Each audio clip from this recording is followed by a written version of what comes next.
الحمد لله الكريم بآلائه العظيم بكبريائه القادر فلا يمانع والقاهر فلا ينازع والعزيز فلا يضام والمنيع فلا يرام والملك الذي له الأقضية والأحكام.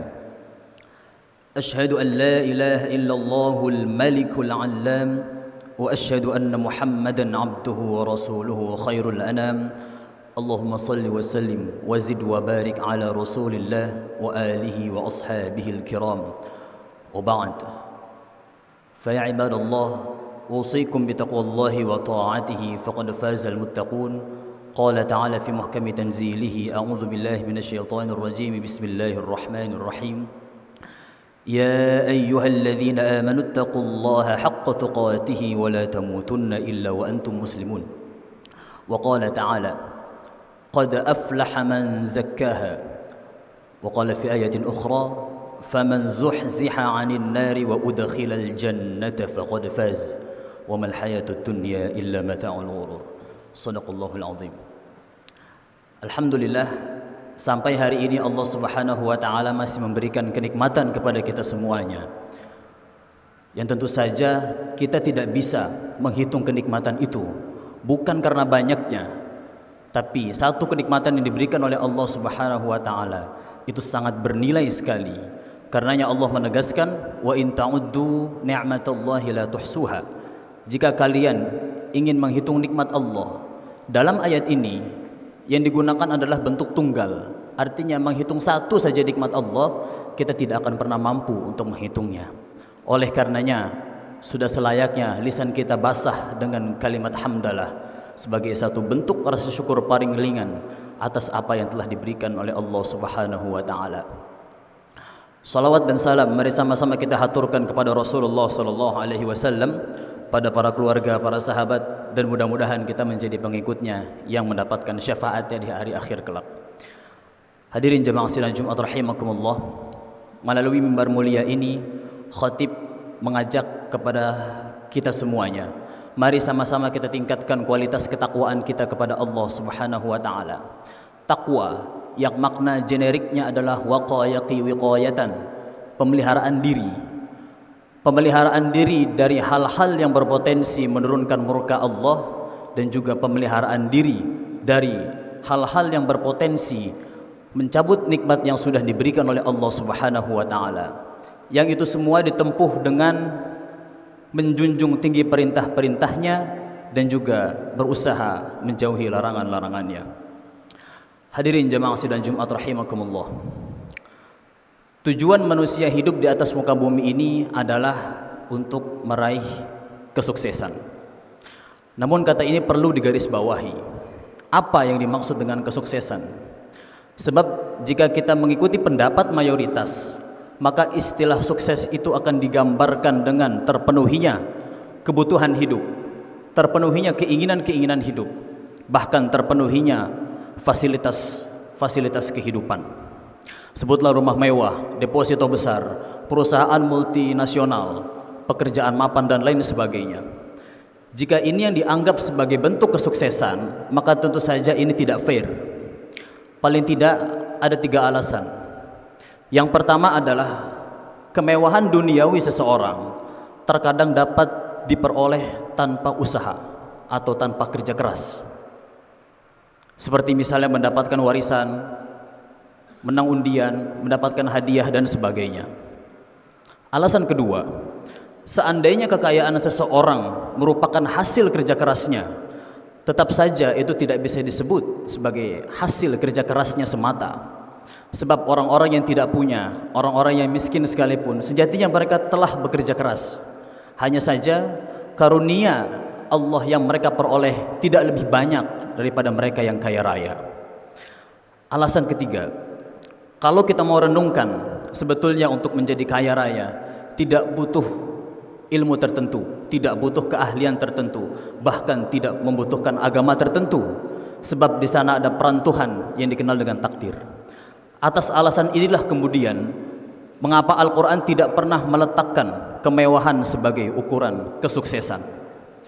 Jika hal ini disepakati, maka kesuksesan yang dimaksudkan oleh Al-Quran haruslah kesuksesan yang bisa diraih oleh siapapun, latar belakang apapun, baik sosial maupun keahlian. Penjelasan terkait dengan kesuksesan di dalam Al-Quran paling tidak didasari pada dua term.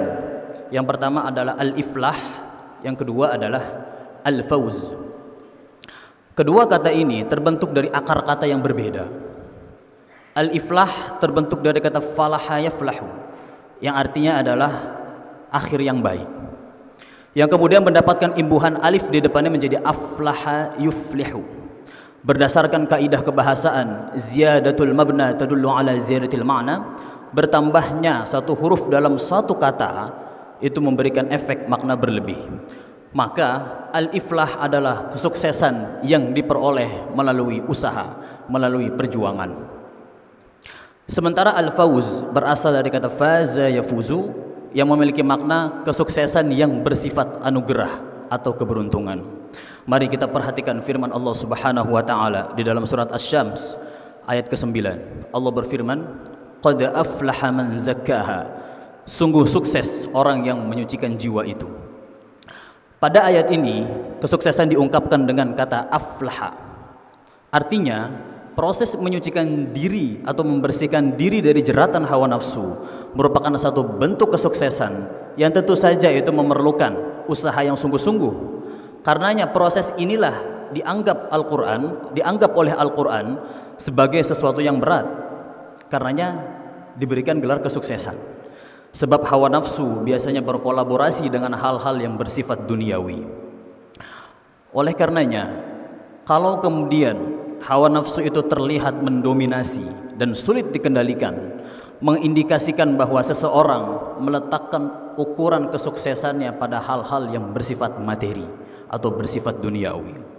Padahal kalau saja kita mau merenungkan, sebetulnya yang diinginkan oleh hawa nafsu setiap manusia itu sama, yaitu menginginkan sesuatu yang berada di luar dirinya. Ketika sudah mendapatkan hal yang diinginkan dalam jangka waktu yang singkat, ia akan merasa bosan, atau paling tidak sesuatu itu sudah tidak lagi menjadi ukuran kebahagiaan, karena ia akan terus membuat tolok ukur yang baru dengan perolehan duniawi lainnya. Begitu seterusnya sampai seseorang tidak sadar bahwa ia sudah tidak sanggup lagi untuk mengejarnya. Hadirin jemaah sidang Jumat rahimakumullah. Al-Quran selalu meletakkan kesuksesan berbasis memberi, bukan memiliki. Cukup mengherankan kalau kemudian ada orang yang bisa pergi ke sana kemari, punya rumah mewah, fasilitas mewah, lalu dikatakan sebagai orang sukses. Padahal semua orang akan melakukan hal yang sama ketika mereka memiliki materi. Tetapi tidak semua orang mau untuk mengeluarkan harta yang dimilikinya itu untuk membantu orang lain. Karenanya disinilah kemudian seseorang dapat dikatakan sukses ketika apa yang dihasilkan melalui kerja kerasnya sebagian dipakai untuk membantu mereka yang membutuhkan, karena ini adalah bagian dari penyucian jiwa. Mindset kesuksesan berbasis memberi akan membuat seseorang senantiasa memberikan kebaikan dalam kondisi apapun, baik bagi diri sendiri maupun bagi orang lain. Jika usahanya berhasil, dia sungguh-sungguh menyadari bahwa itu bukan hasil kerja kerasnya semata, akan tetapi bentuk karunia Allah. Sementara ketika usahanya gagal atau tidak sesuai dengan prediksinya, ia akan tetap berbagi, sebab ia menyadari bahwa apa yang didapatkannya itu sudah melebihi apa yang dibutuhkannya. Karena itu, berbagi di sini adalah wujud dari rasa syukurnya atas hasil kerja kerasnya, terutama kepada mereka yang membutuhkan. Inilah satu bentuk sukses yang disebutkan oleh Al-Quran. Berikutnya adalah kesuksesan yang ditunjukkan menggunakan kata al-fawz. Allah berfirman dalam surat Ali Imran ayat 185, "Faman zuhziha 'anil nari wa udkhilal jannata faqad faz." Yang diawali dengan kullu nafsin dha'iqatul maut. Ayat ini bukan sekedar menginformasikan bahwa setiap yang bernyawa itu pasti mati, namun lebih daripada itu, bahwa melalui kematianlah setiap manusia akan menerima balasan atas amal perbuatannya secara sempurna. Oleh sebab itu, semua hal yang didapatkan atau diperoleh oleh manusia di atas muka bumi ini bukanlah balasan yang sebenarnya atas perbuatannya. Karena karakteristik yang paling kuat daripada kehidupan dunia adalah darul amal, tempat kita beramal. Dan karakteristik yang paling kuat dari kehidupan akhirat adalah darul jaza, tempat diberikan ganjaran. Oleh karenanya tidak akan ada kesengsaraan hakiki dan abadi selama manusia masih menginjakkan kakinya di atas muka bumi ini. Sebagaimana dinyatakan oleh Fakhruddin Ar-Razi dalam tafsir Mafatihul Ghaib, bahwa yang abadi dari kehidupan dunia ini adalah perubahan. Hadirin sekalian, jamaah sidang Jumat rahimakumullah. Kesuksesan hakiki yang disebutkan oleh Allah dalam ayat ini adalah barang siapa dijauhkan kakinya dari panasnya api neraka dan dimasukkan ke dalam surga, maka sungguh ia memperoleh kesuksesan. Karenanya jangan merasa kurang beruntung hanya karena apa yang dimiliki tidak sebanyak oleh yang dimiliki orang lain. Sebaliknya, jangan merasa beruntung hanya karena harta yang dimiliki lebih banyak daripada apa yang dimiliki orang lain. Akan tetapi, merasa beruntunglah ketika apa yang dihasilkan itu merupakan wujud dari proses yang benar dan halal. Sebab pada titik inilah yang akan menyelamatkan seseorang dari panasnya api neraka dan membawanya ke dalam surga. Inilah kesuksesan hakiki yang disebutkan di dalam Al-Quran. Barakallahu li wa lakum fil Qur'anil Karim wa nafa'ani wa iyyakum bima fihi minal ayati wa dzikril hakim. Aqulu qawli hadza wa astaghfirullah li wa lakum fastaghfiruhu innahu huwal ghafurur rahim.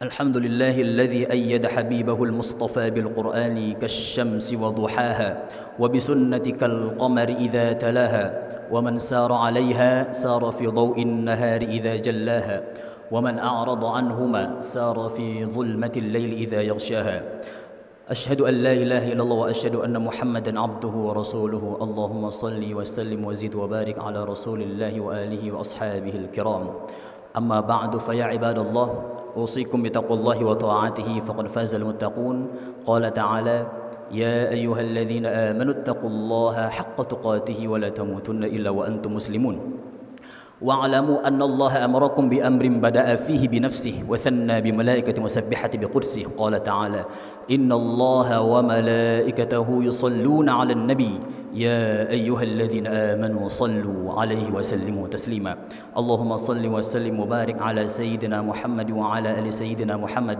كما صليت وباركت على سيدنا إبراهيم وعلى آل سيدنا إبراهيم إنك حميد مجيد اللهم اغفر للمسلمين والمسلمات والمؤمنين والمؤمنات الأحياء منهم والأموات إنك سميع قريب مجيب الدعوة ويقاضي الحاجات اللهم اغفر لنا ذنوبنا وذنوب والدينا وارحمهم كما ربونا صغارا اللهم آت نفوسنا تقواها وزكها أنت خير من زكاها أنت وليها ومولاها اللهم أعز الإسلام والمسلمين وأذل الشرك والمشركين ودمر أعداء الدين واحم حوزة الإسلام واجمع كلمة المسلمين على الحق يا رب العالمين ربنا آتنا في الدنيا حسنة وفي الآخرة حسنة وقنا عذاب النار عباد الله إن الله يأمر بالعدل والإحسان وإيتاء ذي القربى وينهى عن الفحشاء والمنكر والبغي يعظكم لعلكم تذكرون فاذكروا الله العظيم يذكركم واشكروه على نعمه يزدكم واسألوه من فضله يعطكم ولذكر الله أكبر أقيموا الصلاة